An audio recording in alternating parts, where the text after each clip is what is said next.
11e jour des 21 jours de lecture de la présentation du principe divin. Chant de l'inspiration nouvelle, rythmé et avec puissance, pas trop rapide.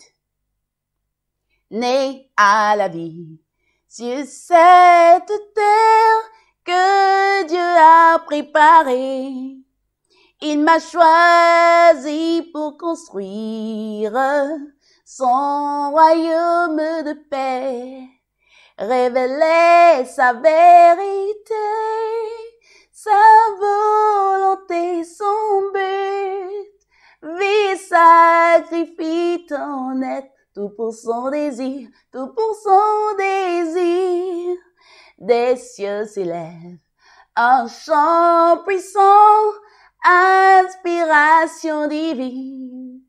Annonçons à tous le message de l'Éden retrouvé.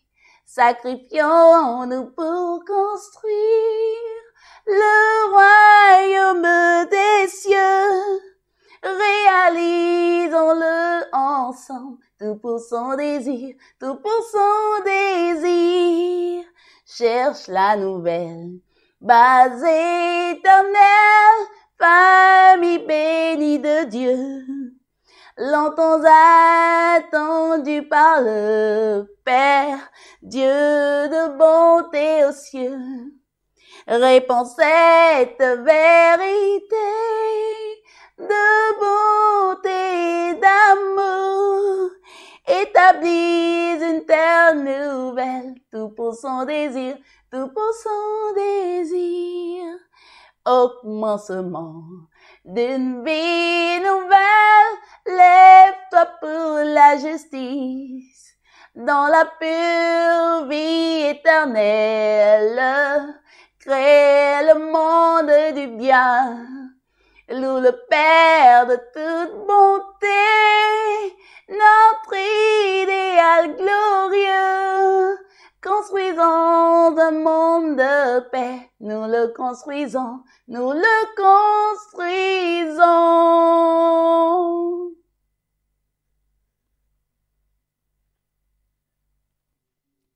Lisons ensemble les pages du jour 11. Page 239 à 260. Chapitre 1er de la seconde partie. La providence pour établir le fondement de la restauration. Section 1. La providence de la restauration dans la famille d'Adam. Même si la chute était imputable à l'échec humain, Dieu s'est senti responsable de sauver l'humanité déchue.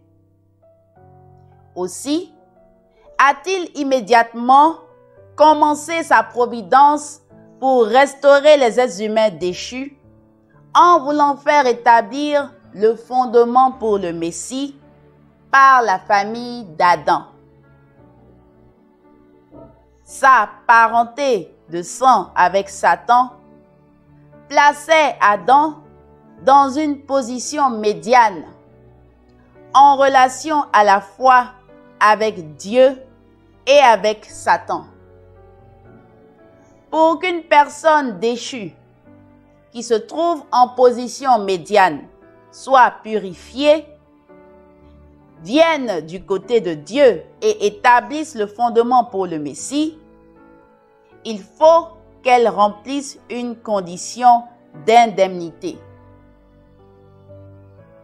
Par conséquent, pour que la providence de la restauration puisse s'accomplir dans la famille d'Adam, les membres de cette famille devaient établir certaines conditions d'indemnité pour restaurer le fondement de foi et le fondement de substance.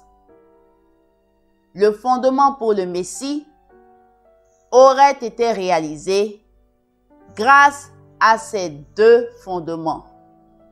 Et alors, le Messie aurait pu venir dans la famille d'Adam. 1.1. Le fondement de foi. Pour restaurer par l'indemnité le fondement de foi, les êtres humains déchus doivent offrir un objet conditionnel. À cause de son incrédulité, Adam perdit la parole de Dieu qui lui avait été donnée pour remplir la condition nécessaire à l'établissement du fondement de foi. Il échoua dans une position qui ne lui permettait plus de recevoir cette parole directement. Par conséquent, pour restaurer le fondement de foi, Adam aurait dû offrir avec foi, d'une manière acceptable par Dieu, un objet conditionnel qui se serait substitué à la parole de Dieu. Dans la famille d'Adam, cet objet était une offrande. Pour restaurer le fondement de foi, il est nécessaire qu'il y ait aussi une figure centrale. On s'attendrait à voir Adam être la figure centrale dans sa propre famille. Adam aurait dû, semble-t-il, présenter une offrande et le fait qu'il y parvienne ou non d'une façon acceptable aurait fait de sa tentative d'établir le fondement de foi un succès ou un échec. Or, dans le récit biblique, on ne voit nulle part Adam présenter une offrande. En fait, ce sont ses fils, Caïn et Abel, qui en ont offert chacun une. Quelle en est la raison? Selon le principe de la création, l'être humain est créé pour ne servir qu'un seul maître. Référence Matthieu chapitre 6, verset 24. Dieu ne peut mener sa providence selon le principe avec quelqu'un qui sert deux maîtres. Si Dieu avait accepté Adam et son offrande, Satan aurait utilisé ses liens de sang avec Adam comme condition pour réclamer des droits sur Adam et son offrande. Dans ce cas, Adam se serait trouvé dans une situation contraire au principe, celle d'avoir à servir deux maîtres, Dieu et Satan. Puisque Dieu ne pouvait mener une telle providence à l'encontre du principe, il entreprit de diviser symboliquement Adam, qui incarnait à la fois le bien et le mal, en deux entités, l'une représentant le bien et l'autre représentant le mal. Une disposition conforme au principe. Voilà pourquoi Dieu donna à Adam deux fils, représentant respectivement le bien et le mal, et les plaça dans des positions où chacun n'était en relation qu'avec un seul maître, Dieu ou Satan. Après avoir établi ces règles, Dieu fit présenter des offrandes séparément à chacun des deux fils. Caïn et Abel étaient tous deux fils d'Adam. Lequel des deux allait représenter le bien et être en relation avec Dieu, et lequel allait représenter le mal et être lié à Satan. Caïn et Abel étaient l'un comme l'autre le fruit de la chute d'Ève. Leur position relative fut donc déterminée selon le cours de celui-ci. La chute entraîna Ève à consommer deux relations d'amour illicites et distinctes. La première fut la chute spirituelle par sa relation d'amour avec l'archange. La seconde fut la chute physique par sa relation d'amour avec Adam. Certes, il s'agissait dans l'un et l'autre cas d'actes déchus. Entre les deux, pourtant, le second acte d'amour était plus proche du principe et plus pardonnable que le premier. Ce qui motiva Ève à commettre son premier acte déchu fut son désir excessif de goûter ce qu'il n'était pas encore temps pour elle de connaître, et aussi le désir que ses yeux s'ouvrent pour être comme Dieu. Référence Genèse chapitre 3 verset 5. Ce désir l'amena à consommer un rapport sexuel hors principe avec l'archange. En comparaison, le second acte déchu d'Ève avait pour motivation son désir sincère de revenir dans le sein de Dieu après avoir compris que sa première relation déchue avait été illicite. Ce désir l'amena à consommer un rapport sexuel avec Adam, l'époux qui lui était destiné en accord avec le principe, même s'il est vrai que Dieu ne le permettait pas encore. Caïn et Abel étaient tous deux les fruits de l'amour illicite d'Ève. Dieu fit une distinction entre eux en fonction des deux actes d'amour illicite d'Ève et les plaça en conséquence dans deux positions opposées. En d'autres termes, puisque Caïn était le premier fruit de l'amour d'Ève et le symbole du premier acte d'amour déchu d'Ève avec l'archange, il fut choisi pour représenter le mal. Aussi, se trouvait-il dans une position qui le reliait à Satan. Puisque Abel était le deuxième fruit de l'amour d'Ève et le symbole du deuxième acte d'amour déchu d'Ève avec Adam, il fut choisi pour représenter le bien. C'est pourquoi il était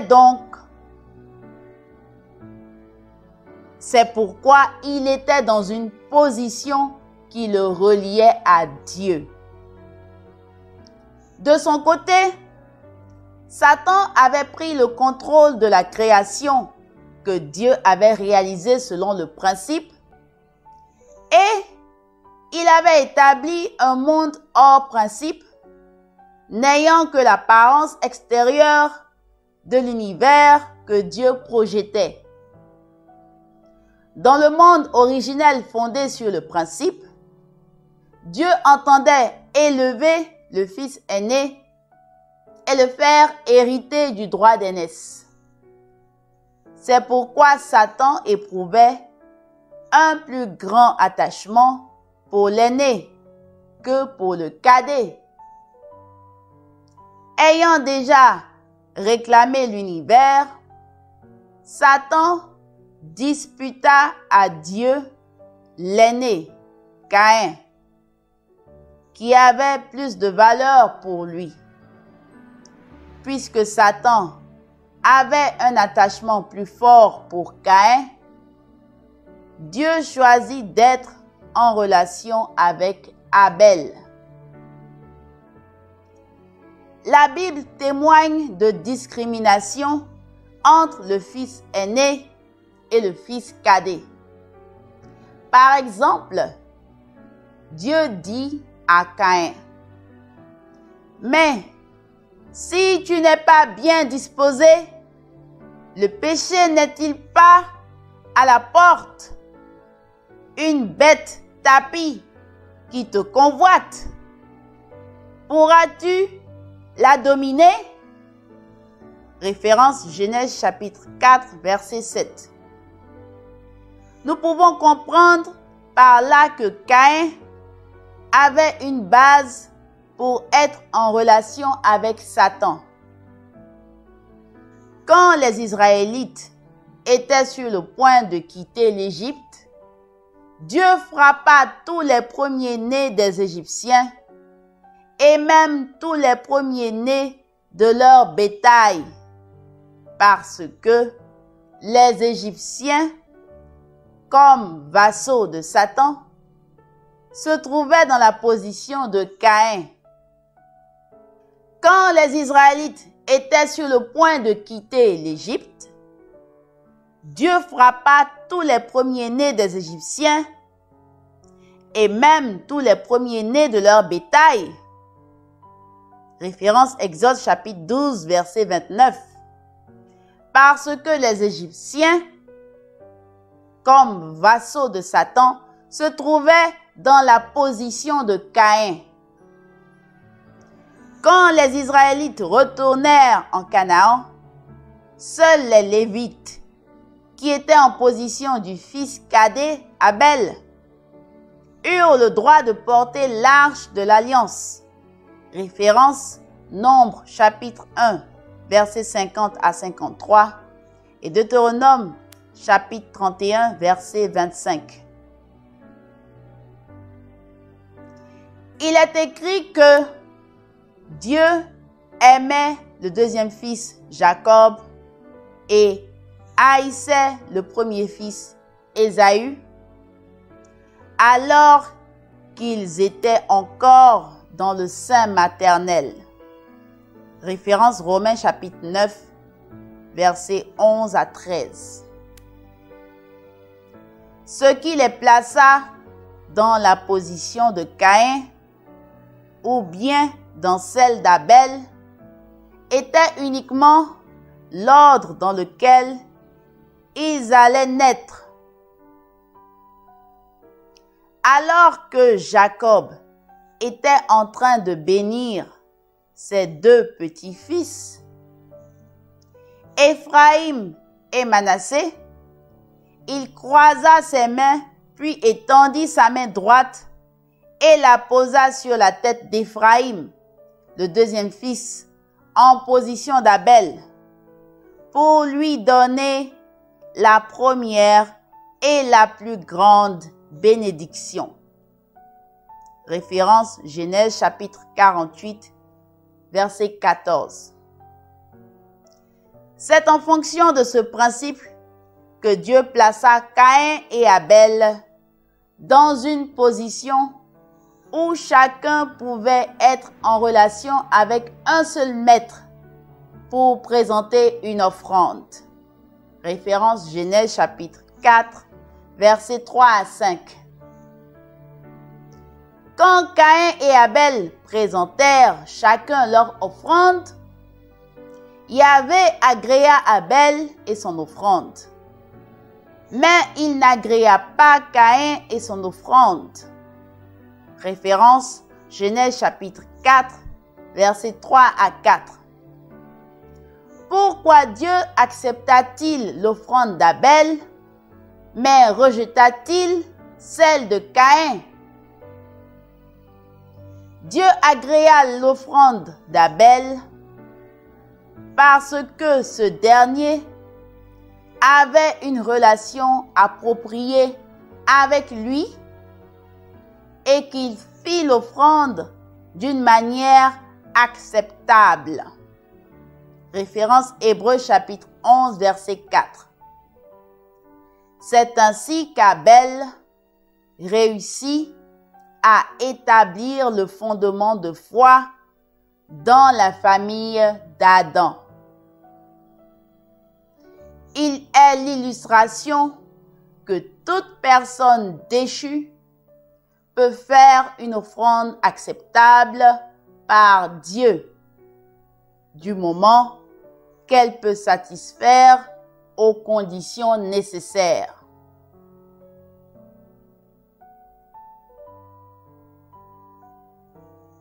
Ce n'est pas parce qu'il haïssait Caïn que Dieu rejeta son offrande. C'est plutôt que Caïn était dans une position qui le liait à Satan, ce qui donnait à ce dernier des droits sur son offrande. Aussi, Dieu ne pouvait-il accepter l'offrande de Caïn à moins que ce dernier ne fît une condition justifiant son acceptation. L'exemple de Caïn nous montre que pour qu'une personne ayant une relation avec Satan revienne du côté de Dieu, elle doit établir la condition d'indemnité qui convient. Quelle condition d'indemnité Caïn aurait-il dû établir? C'était la condition d'indemnité pour éliminer la nature déchue. 1-2. Le fondement de substance. Si Caïn avait établi la condition d'indemnité pour éliminer la nature déchue, Dieu aurait accepté son offrande avec joie. Le fondement de substance aurait alors été établi dans la famille d'Adam. Comment Caïn aurait-il dû établir la condition d'indemnité pour éliminer la nature déchue? Nos premiers ancêtres ont chuté en succombant à l'archange dont ils ont hérité la nature déchue. Pour éliminer cette nature déchue, une personne doit établir une condition d'indemnité en accord avec le principe de la restauration. Prenons un cours qui inverse le processus par lequel les êtres humains l'ont contracté au départ. L'archange chuta, faute d'aimer Adam. Au contraire, il l'envia de recevoir plus d'amour de Dieu que lui. Telle est la cause de la première caractéristique fondamentale de la nature déchue. Avoir un point de vue différent de celui de Dieu.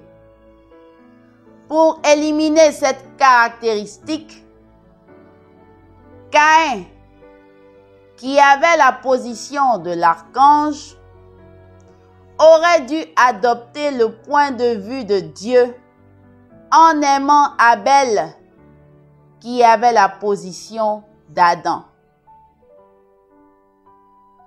L'archange chuta, faute de respecter Adam comme médiateur de Dieu et de recevoir l'amour de Dieu par son intermédiaire. il tenta au contraire de s'emparer de la position d'Adam. Telle est la cause de la deuxième caractéristique fondamentale de la nature déchue. Quitter sa position. Pour éliminer cette caractéristique, Caïn, en position d'archange, aurait dû recevoir l'amour de Dieu par l'intermédiaire d'Abel, en position d'Adam, le respectant comme médiateur de Dieu. En agissant ainsi, Caïn aurait assumé correctement sa position. L'archange chuta en dominant Ève et Adam, qui devaient être ses seigneurs légitimes. Telle est la cause de la troisième caractéristique fondamentale de la nature déchue. Inverser la souveraineté. Pour éliminer cette caractéristique, Caïn, qui se tenait dans la position de l'archange, aurait dû se soumettre et obéir à Abel, qui se tenait dans la position d'Adam. En acceptant l'autorité d'Abel, Caïn aurait rétabli l'ordre de la souveraineté. Dieu dit à Adam de ne pas manger du fruit de l'arbre de la connaissance du bien et du mal. Adam aurait dû gagner Ève à cette volonté. Puis, Ève aurait dû, à son tour, la transmettre à l'archange, multipliant ainsi le bien. Or, c'est l'archange, au contraire, qui gagna Ève à sa volonté mauvaise, prétendant qu'il était licite de manger du fruit. Ève, à son tour, gagna Adam à cette volonté mauvaise et le fit chuter. Telle est la cause de la quatrième caractéristique fondamentale de la nature déchue. Multiplier le mal. Pour éliminer cette caractéristique, Caïn, en position d'archange, aurait dû être réceptif aux intentions d'Abel, plus proche de Dieu, et apprendre de lui sa volonté. Ainsi, Caïn aurait établi un fondement pour multiplier le bien. De nombreuses situations de la vie humaine correspondent à la situation de Caïn et d'Abel. Quand nous regardons en nous-mêmes, nous voyons que notre fort intérieur se complaît dans la loi de Dieu. Référence Romains chapitre 7, verset 22. Il est dans la position d'Abel, alors que notre corps, qui sert une loi de péché, Romains chapitre 7, verset 25, est dans la position de Caïn. Nous ne pouvons atteindre le bien que si notre corps écoute et suit notre esprit qui nous dirige vers le bien. Trop souvent, pourtant, notre corps se rébelle contre les directives de l'esprit, reproduisant d'une façon analogue le meurtre d'Abel par Caïn. C'est ainsi que le mal se développe en nous. Voilà pourquoi la vie religieuse exige que notre corps se soumette aux directives de notre esprit plus élevé, tout comme Caïn aurait dû se soumettre à Abel et le suivre. La tradition des offrandes nous montre un autre exemple. Puisque nous en sommes arrivés au point d'avoir un cœur rusé plus que tout, référence Jérémie chapitre 17 verset 9, les choses de la création se tiennent dans la position d'Abel. Ainsi, en les offrant, nous pouvons nous présenter devant Dieu. Pour donner un nouvel exemple, la tendance universelle à chercher de bons guides et des amis vertueux vient de notre désir très profond de revenir vers Dieu à travers une personne de type Abel, plus proche de Dieu. En nous unissant à elle, nous pouvons nous rapprocher de Dieu. La foi chrétienne nous demande d'être doux et humble.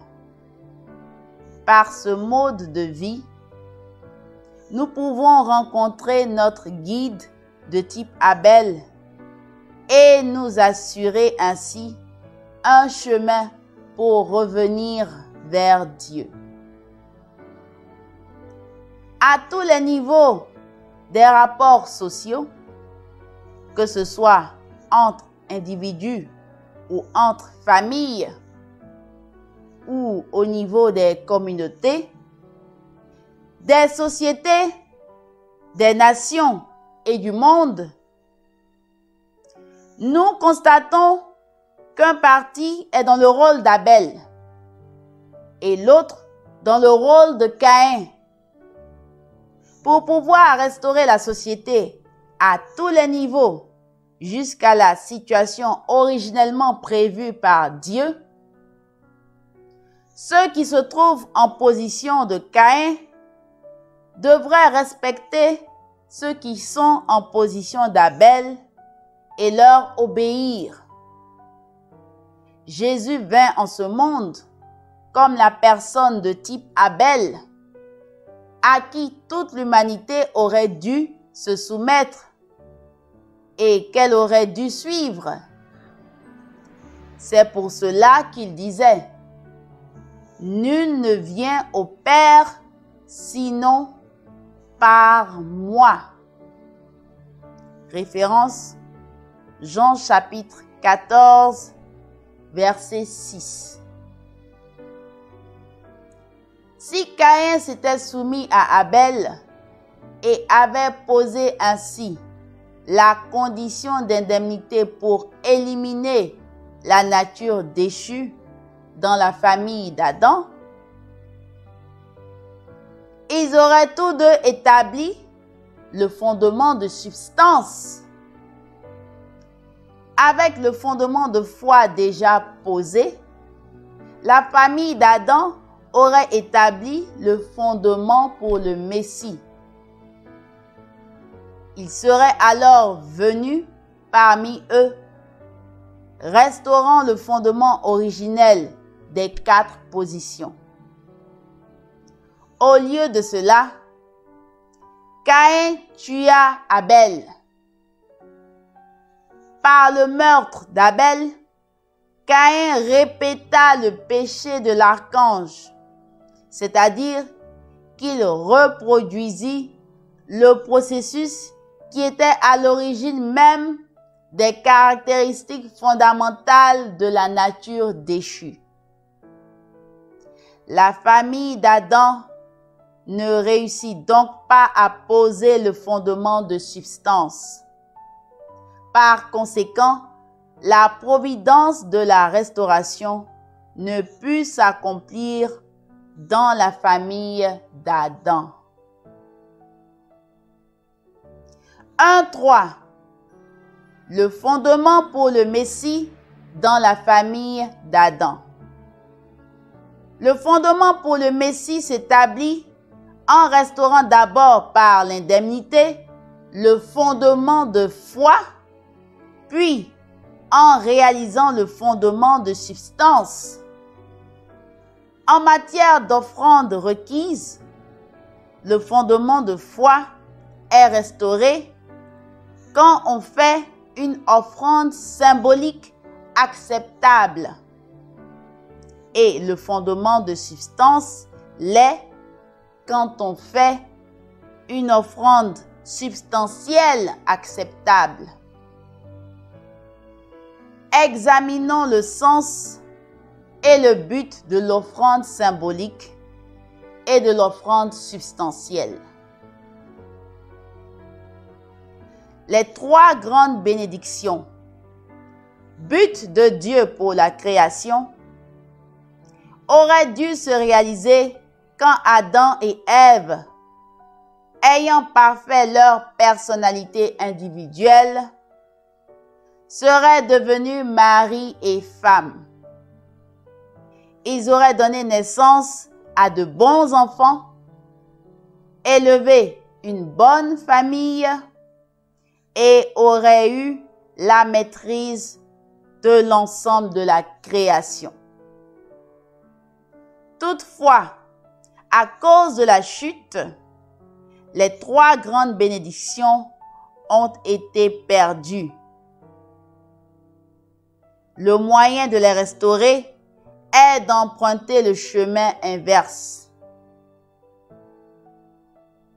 Nous devons d'abord établir le fondement de foi en faisant l'offrande symbolique qui établit une condition d'indemnité pour restaurer toutes les choses et pour restaurer symboliquement les êtres humains. Puis, nous devons établir le fondement de substance en faisant l'offrande substantielle qui établit une condition d'indemnité pour la restauration des enfants, puis celle des parents. Sur cette base, nous pouvons établir le fondement pour recevoir le Messie.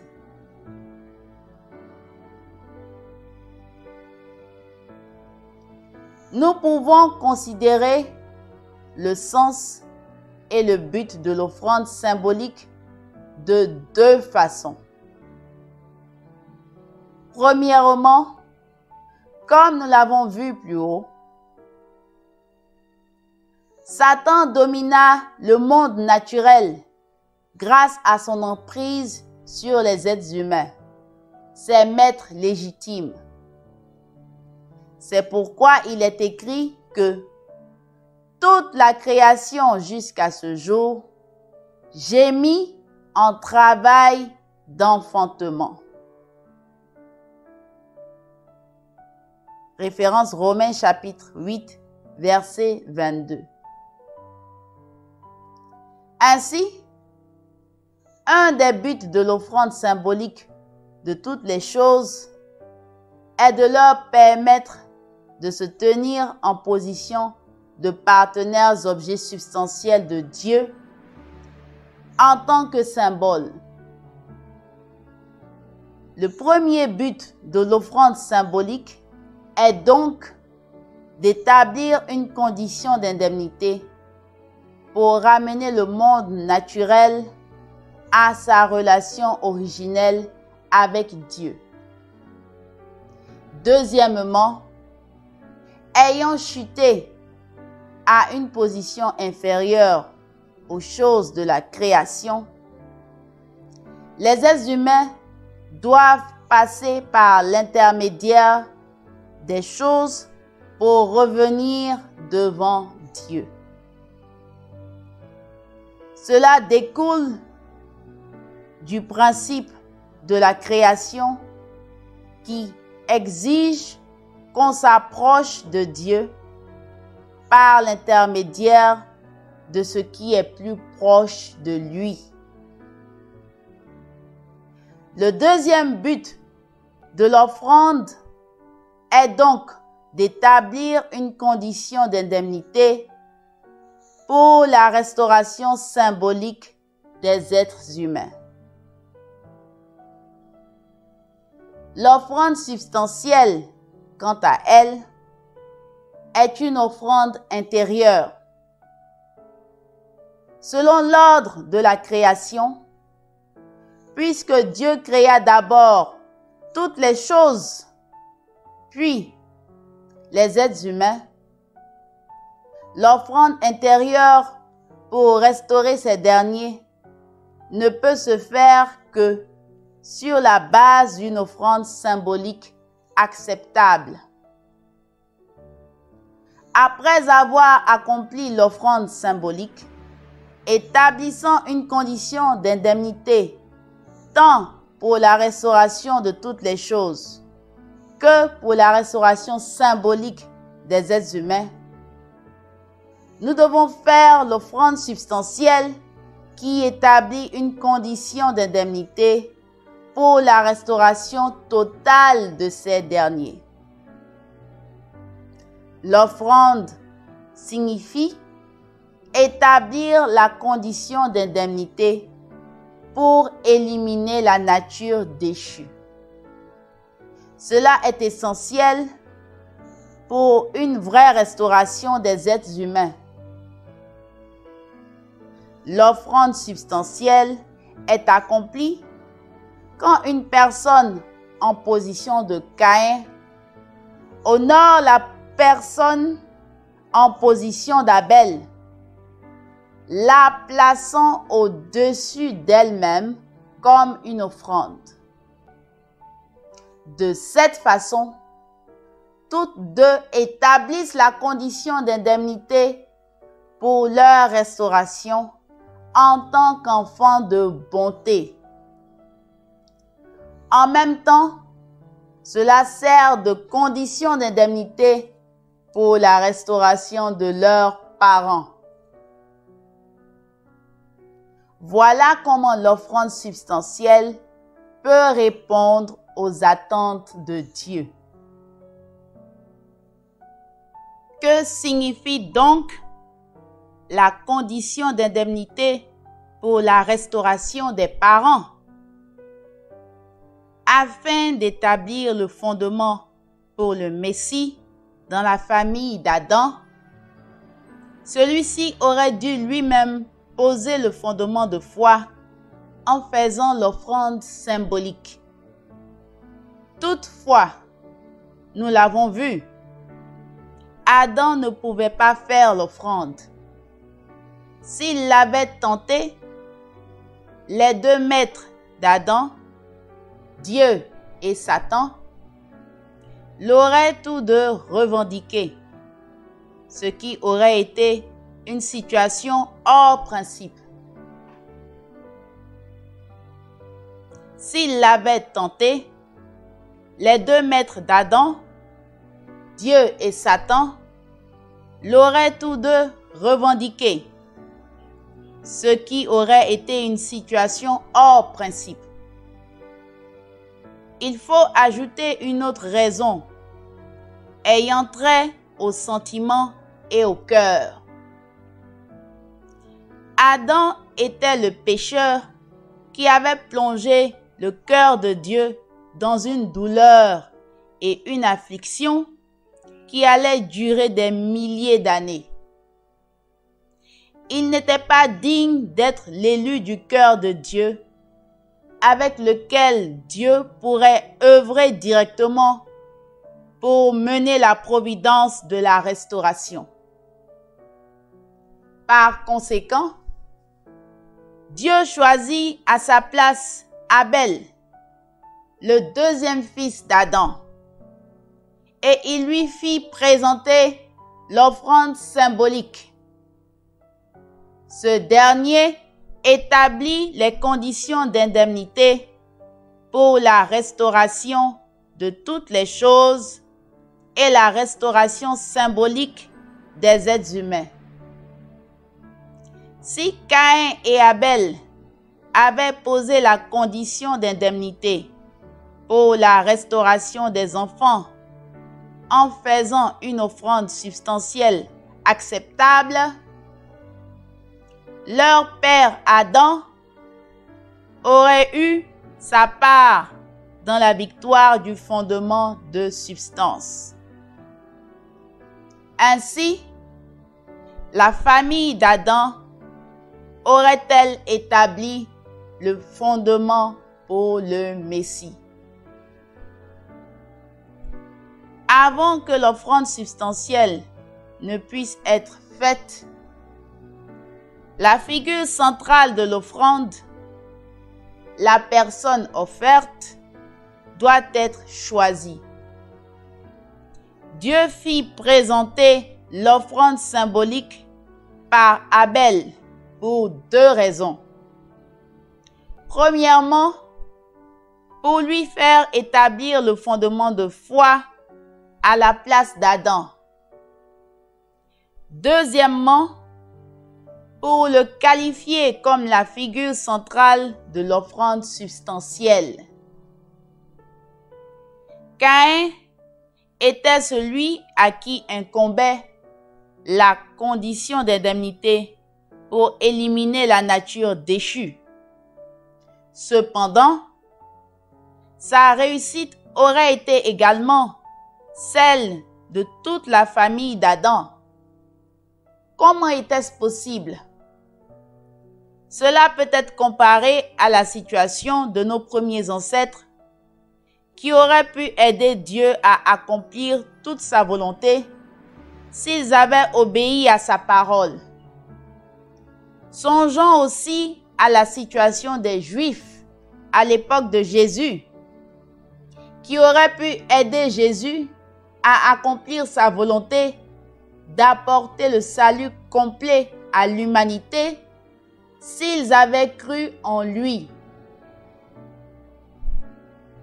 Si Caïn s'était soumis à Abel et avait posé la condition d'indemnité pour éliminer la nature déchue, les deux enfants auraient été considérés comme l'ayant établi ensemble. Caïn et Abel étaient la descendance d'Adam, l'incarnation du bien et du mal. S'ils s'étaient libérés des chaînes de Satan en établissant la condition d'indemnité pour éliminer la nature déchue, alors leur père Adam aurait aussi été séparé de Satan et se serait tenu sur le fondement de substance. Ainsi, le fondement pour le Messie aurait été posé par l'ensemble de la famille. En bref, si Caïn et Abel avaient réussi à faire les offrandes symboliques et substantielles, la condition d'indemnité pour la restauration des parents aurait été accomplie. En présentant son offrande d'une façon acceptable par Dieu, Abel établit la condition d'indemnité pour restaurer le fondement de foi d'Adam et assura fermement sa position de figure centrale pour l'offrande substantielle. Toutefois, quand Caïn assassina Abel, ils répétèrent la chute au cours de laquelle l'archange avait tué Ève spirituellement. Il est donc évident qu'ils ne posèrent pas la condition d'indemnité pour éliminer la nature déchue et échouèrent dans l'offrande substantielle. Ainsi, ni le fondement de substance, ni le fondement pour le Messie ne purent être établis. La providence de la restauration dans la famille d'Adam fut réduite à néant. 1.4. Quelques leçons tirées de la famille d'Adam. L'échec de la providence de la restauration dans la famille d'Adam nous enseigne quelque chose sur la prédestination conditionnelle de Dieu pour l'accomplissement de sa volonté et sur son respect absolu de la part de responsabilité humaine. Dès le début de la création, Dieu a prédestiné que sa volonté se réaliserait sur le fondement de l'accomplissement à la fois de la responsabilité de Dieu et celle de l'être humain. Dieu n'a pu instruire Caïn et Abel sur la façon de faire correctement leurs offrandes, car c'était leur responsabilité que Caïn présente son offrande avec l'aide d'Abel. Deuxièmement, malgré le meurtre d'Abel par Caïn, Dieu a commencé une nouvelle étape de sa providence en mettant Seth à la place d'Abel. Cela nous montre que Dieu prédestine de façon absolue la réalisation de sa volonté, même si sa prédestination concernant les individus particuliers est conditionnelle. Dieu avait prévu qu'Abel réussirait comme figure centrale de l'offrande substantielle, à condition qu'il remplisse sa part de responsabilité. C'est pourquoi, quand Abel ne put assumer sa responsabilité, Dieu choisit Seth à sa place et poursuivit ses efforts pour accomplir sa volonté qui doit se réaliser absolument. Troisièmement, par les offrandes de Caïn et d'Abel, Dieu nous enseigne que les êtres humains déchus doivent constamment chercher une personne de type Abel. Le fait de l'honorer, de lui obéir et de la suivre nous permet d'accomplir la volonté de Dieu, même sans en comprendre tous les aspects.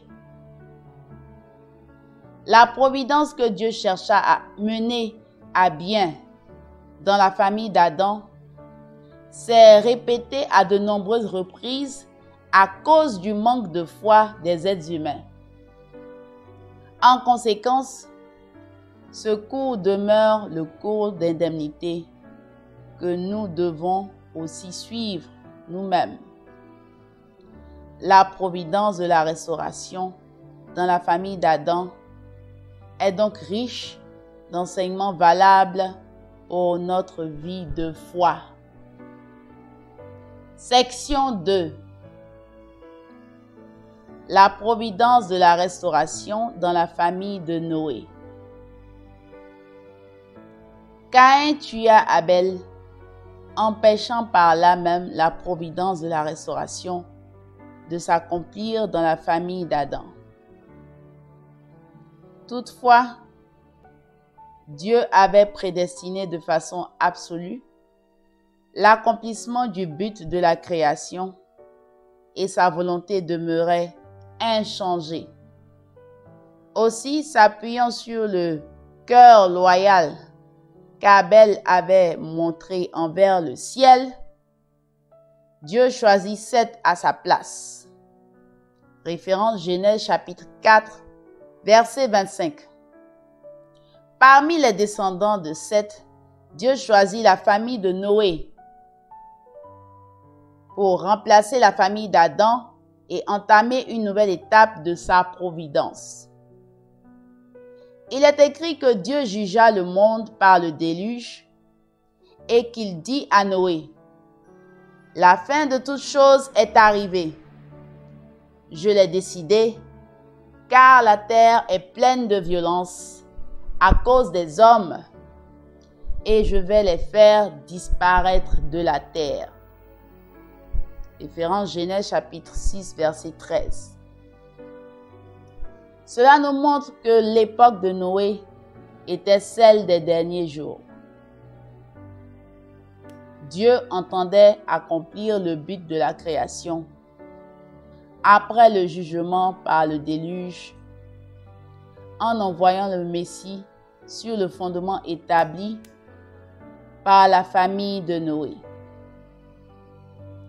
De ce fait, la famille de Noé avait la responsabilité d'accomplir la condition d'indemnité pour restaurer le fondement de foi, puis la condition d'indemnité pour restaurer le fondement de substance. La famille de Noé devait restaurer par l'indemnité le fondement pour le Messie que la famille d'Adam avait échoué à établir. 2.1. Le fondement de foi. 2.1.1. La figure centrale pour le fondement de foi. Dans la providence de la restauration fondée sur la famille de Noé, celui-ci était la figure centrale pour restaurer le fondement de foi. Dieu appela Noé 10 générations, soit 1600 ans bibliques, après Adam dans le but d'accomplir la volonté qu'il entendait réaliser avec Adam. Par conséquent, Dieu combla Noé de ses bénédictions. Soyez féconds, multipliez. Référence Genèse chapitre 9, verset 7. Tout comme il avait jadis accordé les 3 grandes bénédictions à Adam. Référence Genèse chapitre 1, verset 28. En ce sens, Noé était le 2e ancêtre de l'humanité. Noé fut appelé alors que la terre était remplie de violence. Référence Genèse chapitre 6, verset 11. En dépit de sarcasmes moqueurs en tout genre, il travailla pendant 120 ans sur une montagne pour bâtir l'arche, se pliant absolument aux instructions de Dieu. Grâce à cette condition de foi, Dieu put provoquer le jugement par le déluge en s'appuyant sur la famille de Noé. En ce sens, Noé fut le premier père de la foi. Bien qu'on ait coutume de tenir Abraham pour le père de la foi, c'est en fait Noé qui aurait dû avoir cet honneur. Comme nous le verrons, c'est à cause d'un acte déchu de son fils Cham que la mission de père de la foi fut transférée de Noé à Abraham.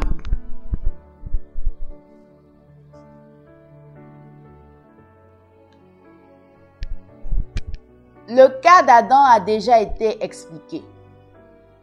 Alors qu'il aurait dû être la figure centrale pour restaurer le fondement de foi, il ne put présenter l'offrande lui-même. La situation de Noé était différente. Dieu l'appela en s'appuyant sur le cœur loyal et fidèle d'Abel, qui avait fait une offrande symbolique acceptable. Concernant son lignage, Noé descendait de Seth, qui avait été choisi pour remplacer Abel. En outre, Noé était un homme juste et intègre du point de vue de Dieu. Référence Genèse chapitre 6, verset 9. Pour ces raisons, il était qualifié pour présenter à Dieu l'offrande symbolique en bâtissant l'arche. 2:1-2. L'objet conditionnel pour restaurer le fondement de foi. L'objet conditionnel par lequel Noé devait restaurer le fondement de foi était l'arche. L'arche avait une signification symbolique importante.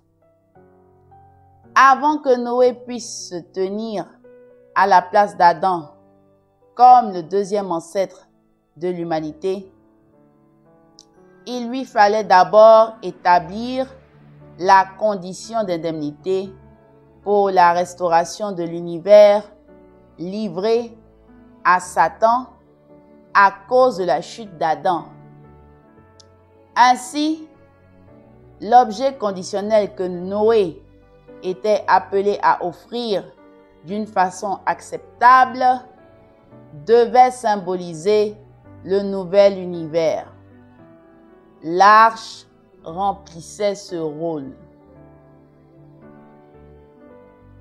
Elle comportait 3 ponts, symbolisant l'univers créé selon les 3 stades de la période de développement. Les 8 membres de la famille de Noé qui entrèrent dans l'arche représentaient les 8 membres de la famille d'Adam qui, ayant été envahis par Satan, devaient être restaurés par l'indemnité. Ainsi, l'arche symbolisait l'univers. Noé, qui l'avait construite, symbolisait Dieu. Les membres de sa famille symbolisaient l'humanité et les animaux amenés dans l'arche symbolisaient le monde naturel tout entier. Une fois l'arche achevée, Dieu jugea le monde par le déluge pendant 40 jours. Quel était le but du déluge? Selon le principe de la création, les êtres humains furent créés pour ne servir qu'un seul maître. Puisque l'humanité était sous l'esclavage de Satan, remplie de corruption et de débauche, pour que Dieu entre en rapport avec elle, il aurait fallu qu'il accepte la position de second maître. Cela était hors principe. Pour cette raison, Dieu provoqua le jugement par le déluge, éliminant l'humanité pécheresse pour susciter une famille qui ne serait en relation qu'avec lui. Pourquoi Dieu choisit-il une période de 40 jours pour le déluge? La signification de la période de 40 jours peut être comprise en saisissant le sens des nombres 4 et 10. Le nombre 10 signifie l'unité. C'est 10 générations après Adam que Dieu appela Noé pour restaurer par l'indemnité la volonté qu'il n'avait pu accomplir avec Adam. En accomplissant une période d'indemnité contenant le nombre 10, Dieu entendait ramener la providence à l'unisson de sa volonté. De plus, le but de la restauration étant d'accomplir le fondement des 4 positions, Dieu œuvra pour élever chacune des 10 générations en établissant une période d'indemnité pour restaurer le nombre 4. En tout, la période d'Adam à Noé était une période d'indemnité pour restaurer le nombre 40. Mais à cause de la luxure des gens de cette époque, cette période d'indemnité sur la base du nombre 40 fut profanée par Satan. La providence de l'arche de Noé était la nouvelle tentative de Dieu pour accomplir le fondement des 4 positions. C'est pourquoi Dieu fixa la durée du jugement par le déluge à 40 jours comme période d'indemnité pour restaurer le nombre 40, profané quand la période précédente avait été livrée à Satan. En accomplissant cette période providentielle d'indemnité, Dieu entendait restaurer le fondement de foi.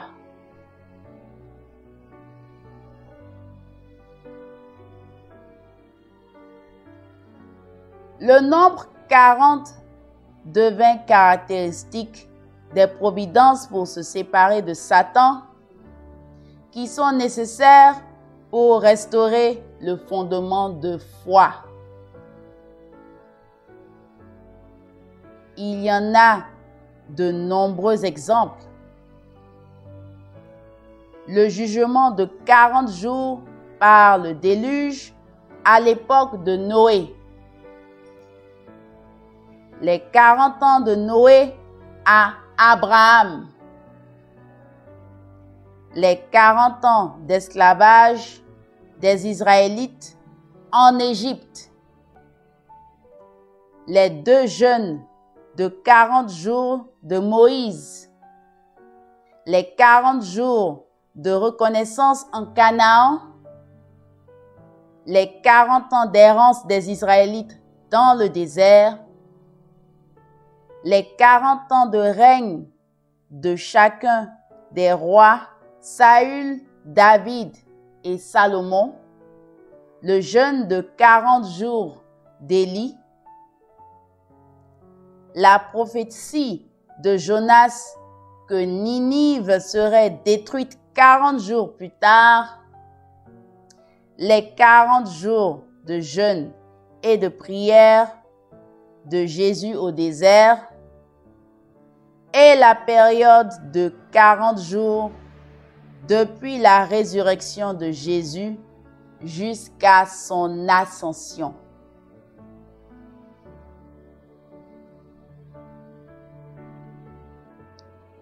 On lit dans la Bible qu'au bout de 40 jours de pluie, Noé lâcha depuis l'arche un corbeau et une colombe.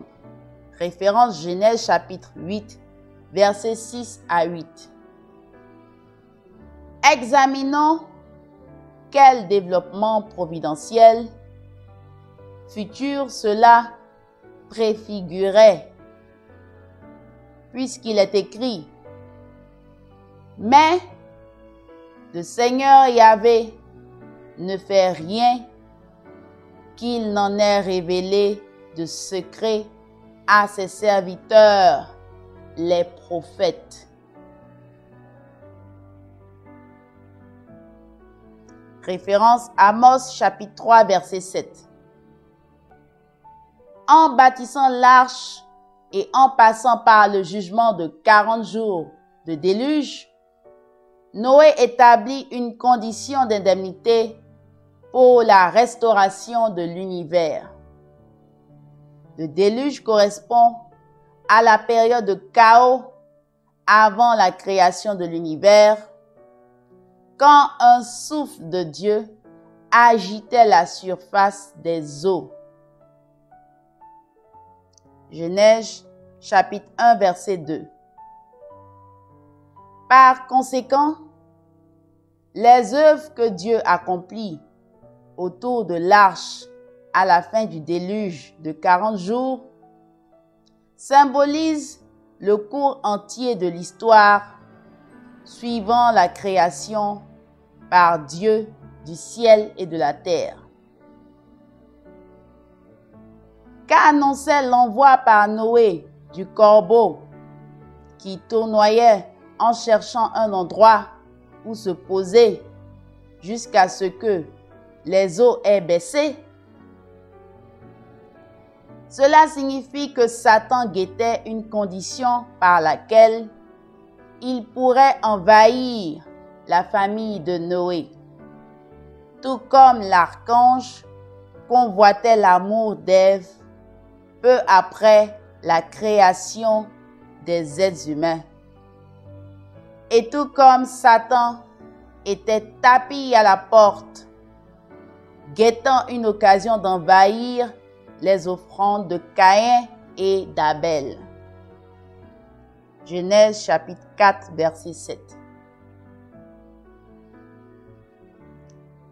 Que présageait le triple envoi de la colombe par Noé? La Bible mentionne que Noé envoya la colombe pour voir si l'eau s'était retirée. Mais ce n'était pas le seul but. Noé aurait sûrement pu se pencher par-dessus l'ouverture d'où il envoya la colombe pour se rendre compte par lui-même de la situation. L'envoi de la colombe avait un sens plus profond, se rattachant à la volonté mystérieuse de Dieu. 7 jours après que Dieu l'eut annoncé à Noé, les eaux du déluge submergèrent la terre. Référence Genèse chapitre 7 verset 10. 40 jours plus tard, la colombe fut envoyée une première fois. Elle fit des allées et venues, mais retourna dans l'arche faute d'avoir trouvé un endroit où se poser. Et Noé la fit rentrer dans l'arche. Genèse chapitre 8 verset 9. La colombe, au moment du premier envoi, représentait le premier Adam. Dieu créa celui-ci en espérant que son idéal pour la création, qu'il avait chéri depuis toujours, se réaliserait en lui, comme l'incarnation parfaite de l'idéal divin sur la terre. Toutefois, à cause de la chute d'Adam, Dieu ne put réaliser l'idéal divin sur la terre avec lui. Il fut donc obligé de retirer son idéal de la terre pour un temps et de reporter son accomplissement à une date ultérieure.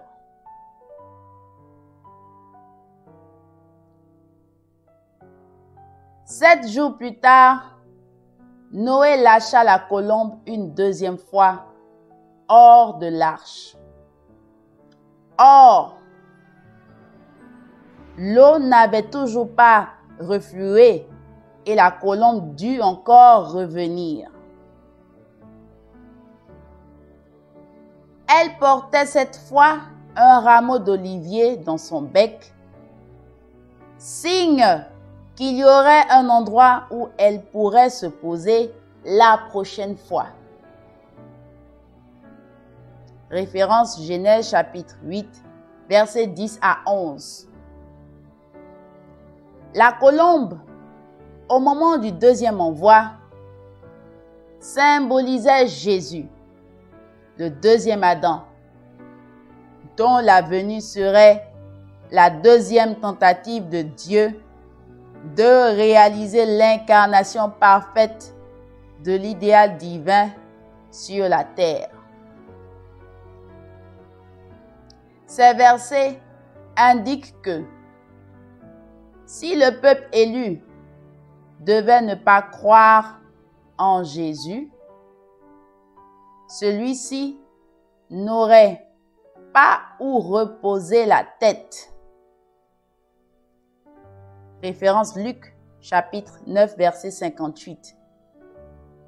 Et ne serait donc pas en mesure de réaliser la volonté complète de Dieu sur la terre. Dans cette situation, Jésus devrait prendre le chemin de la croix et revenir dans le sein de Dieu, laissant derrière lui la promesse du second avènement. La colombe revint dans l'arche car l'eau n'avait toujours pas baissé. Par analogie, si les Juifs avaient été plus nombreux à servir fidèlement Jésus, il aurait disposé d'un point d'appui sûr pour se tenir parmi eux. Il n'aurait pas été crucifié et aurait poursuivi sa mission en bâtissant le royaume de Dieu sur la terre. 7 autres jours s'écoulèrent. Noé lâcha alors une troisième fois la colombe. Cette fois, la colombe ne revint plus vers l'arche, car le sol était sec. Référence Genèse chapitre 8, verset 12.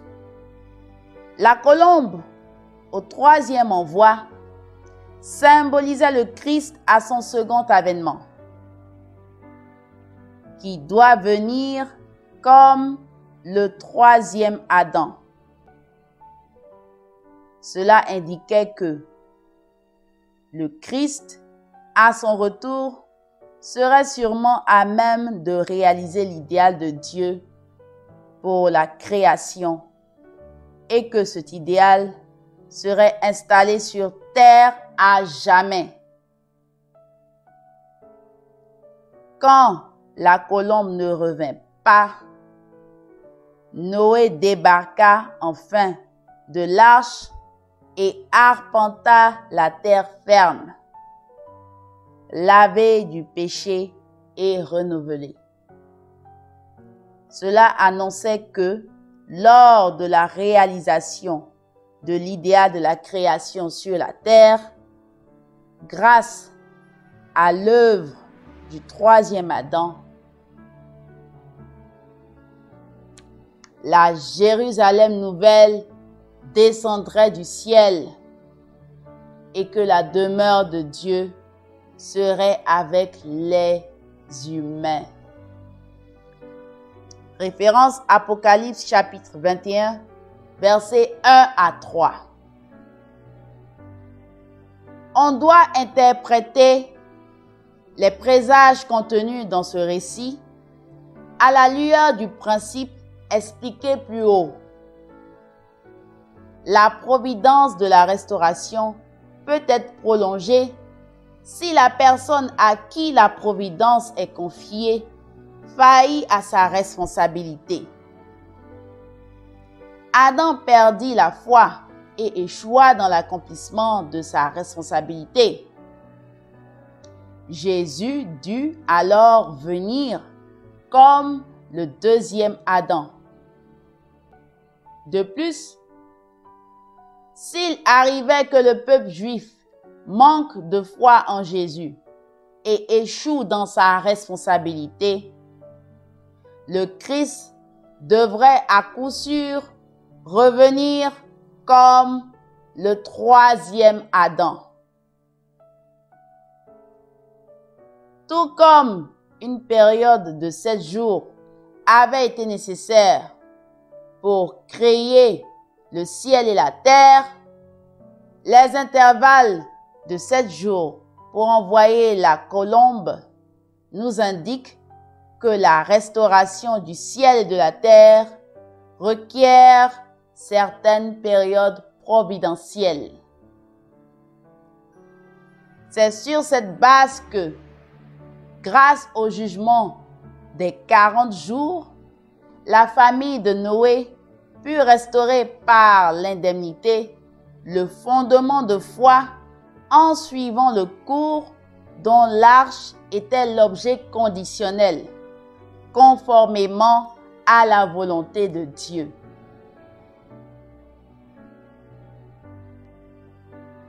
Deux, le fondement de substance. Noé parvint à restaurer le fondement de foi en construisant l'arche, une offrande symbolique acceptable pour Dieu. Ce faisant, Noé établit la condition d'indemnité à la fois pour la restauration de toutes les choses et pour la restauration symbolique des êtres humains. Sur ce fondement, les fils de Noé, Sem et Cham, auraient dû se tenir dans les positions respectives de Caïn et d'Abel. S'ils avaient réussi l'offrande substantielle en établissant la condition d'indemnité pour éliminer la nature déchue, ils auraient posé le fondement de substance. Pour que la famille de Noé fasse une offrande substantielle acceptable,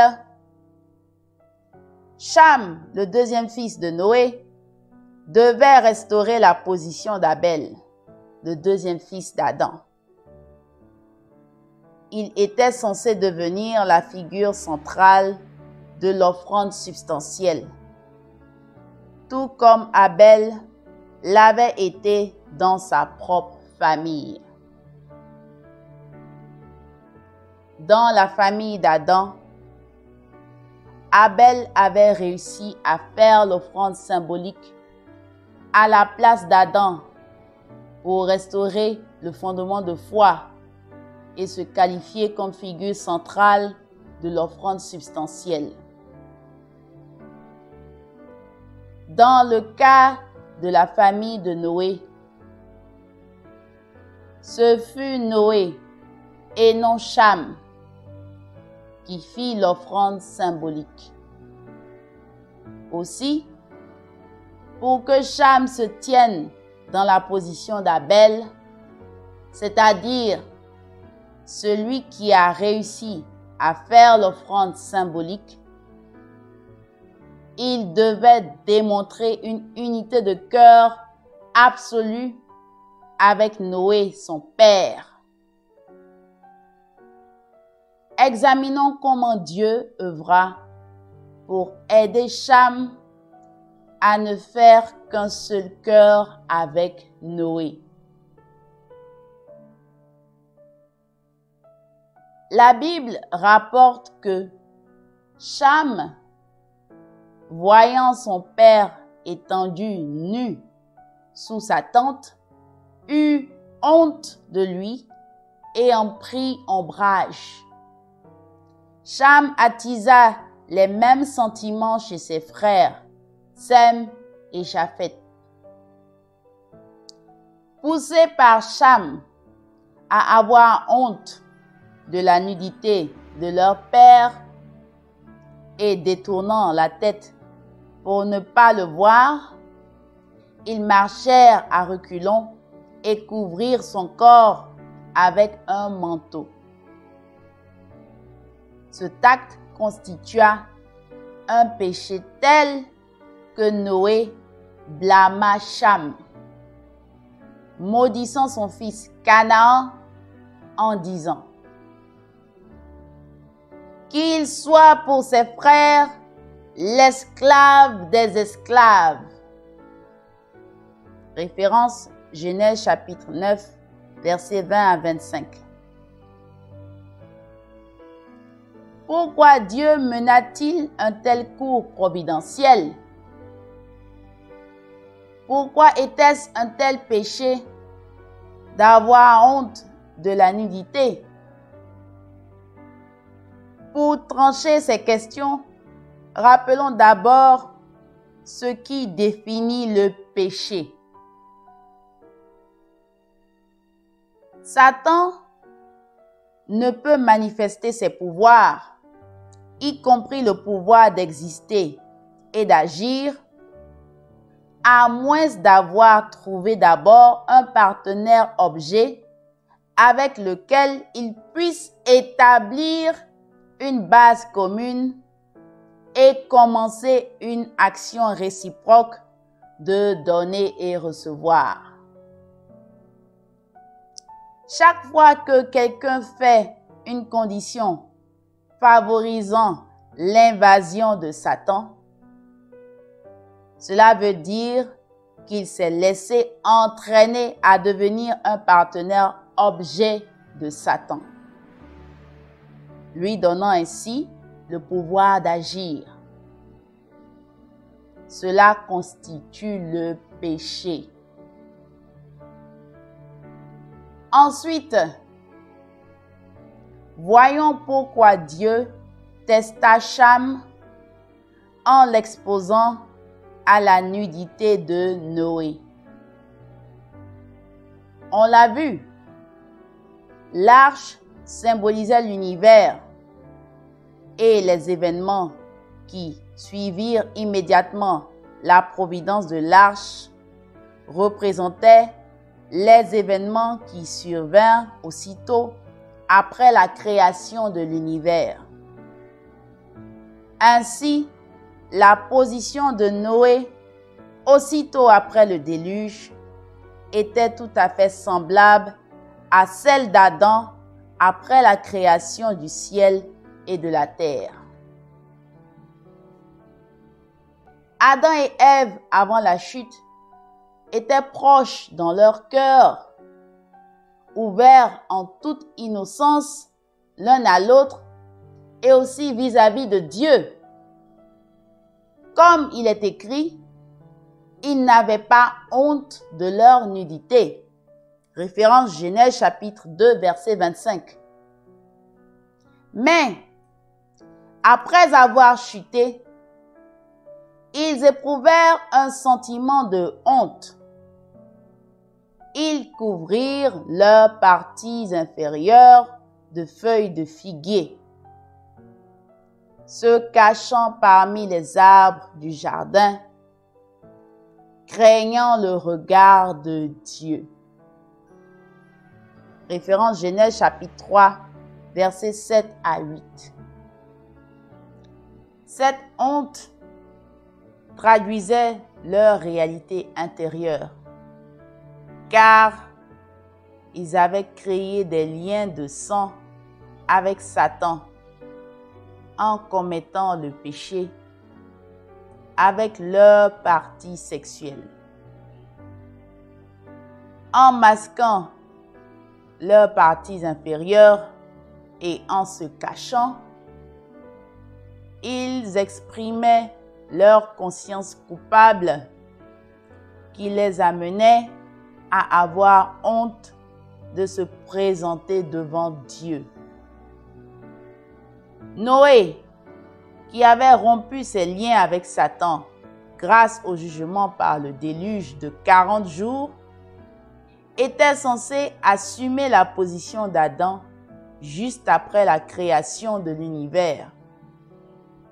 Dieu espérait que les membres de la famille de Noé réagiraient à sa nudité sans aucun sentiment de honte et sans songer aucunement à couvrir son corps.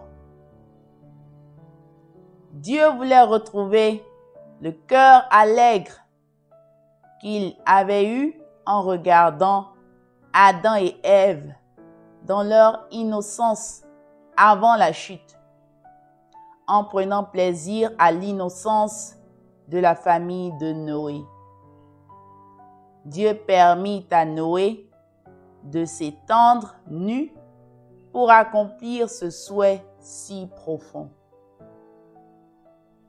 Si Cham avait été uni avec Noé dans son cœur, le considérant avec le même cœur et du même point de vue que Dieu, il aurait vu sa nudité sans aucun sentiment de honte. Ainsi, aurait-il établi la condition d'indemnité pour restaurer dans la famille de Noé l'état d'innocence d'Adam et Ève avant leur chute. Ainsi, pouvons-nous comprendre que lorsque les fils de Noé eurent honte de la nudité de leur père et couvrirent son corps, cela revenait à admettre qu'eux-mêmes, comme la famille d'Adam après la chute, avaient formé un lien de parenté honteux avec Satan et étaient donc indignes de revenir devant Dieu. Satan, comme le corbeau planant au-dessus de l'eau, guettait une condition pour envahir la famille de Noé. Il l'attaqua en prenant les fils de Noé comme partenaires objets quand ils manifestèrent par leur comportement qu'ils appartenaient bien à son lignage. Quand Cham eut honte de la nudité de son père et fit en sorte de la couvrir, il accomplit une condition pour l'invasion de Satan. Ses sentiments et son acte constituaient donc un péché. L'acte de Cham ne permettait donc pas de restaurer la position d'Abel pour faire l'offrande substantielle. Puisqu'il ne put établir le fondement de substance, la providence de la restauration dans la famille de Noé s'acheva par un échec. Est-ce toujours un péché de regarder la nudité en ayant honte? Non. Noé était un cas particulier. Dans la position d'Adam, Noé avait la mission d'éliminer toutes les conditions qui avaient rendu Adam vulnérable à l'attaque de Satan. S'il n'avait pas eu honte de la nudité de Noé et n'avait pas tenté de la couvrir, ses fils auraient établi la condition d'indemnité pour restaurer la position de la famille d'Adam dans son innocence originelle avant son pacte de sang avec Satan. Aussi était-ce une condition d'indemnité que seule la famille de Noé devait poser. 2.3. Quelques leçons tirées de la famille de Noé. Il n'est aisé pour personne de comprendre la persévérance de Noé à construire l'arche sur la montagne pendant 120 longues années, subissant pendant tout ce temps de dures critiques et des railleries. Cham savait bien que sa famille avait été sauvée grâce aux efforts de son père.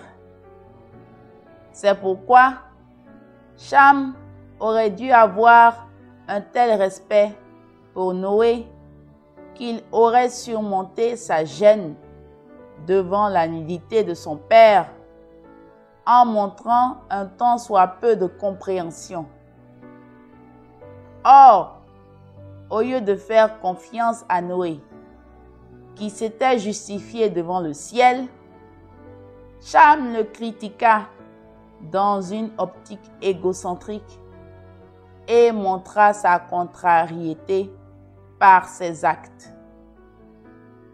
Son irrespect eut pour effet de faire échouer les longs efforts de Dieu pour mener à bien sa providence dans la famille de Noé. Nous aussi avons besoin d'humilité, d'obéissance et de patience pour suivre le chemin qui mène au ciel. La providence dans la famille de Noé nous renseigne aussi sur la prédestination conditionnelle de Dieu concernant l'accomplissement de sa volonté et sur son respect de la responsabilité humaine. Dieu a trouvé la famille de Noé après 1600 ans de préparation. Il a guidé Noé pendant les 120 ans de construction de l'arche. Il a sauvé sa famille au prix du sacrifice du reste de l'humanité dans le déluge. Or, bien que les membres de la famille de Noé aient été les bien-aimés de Dieu dans la providence de la restauration, quand la faute apparemment bénigne de Cham permit à Satan de les souiller, la volonté de Dieu, centrée sur cette famille, fut réduite à néant.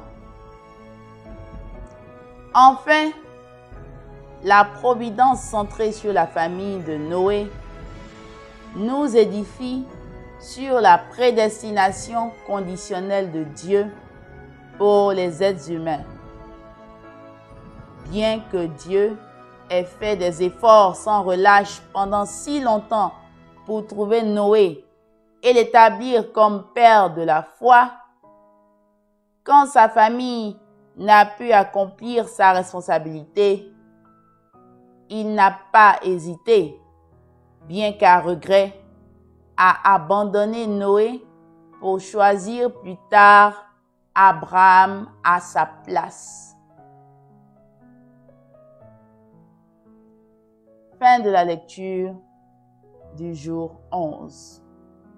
Suite de la lecture dans le jour 12. Merci d'avoir suivi cette lecture et que Dieu vous bénisse.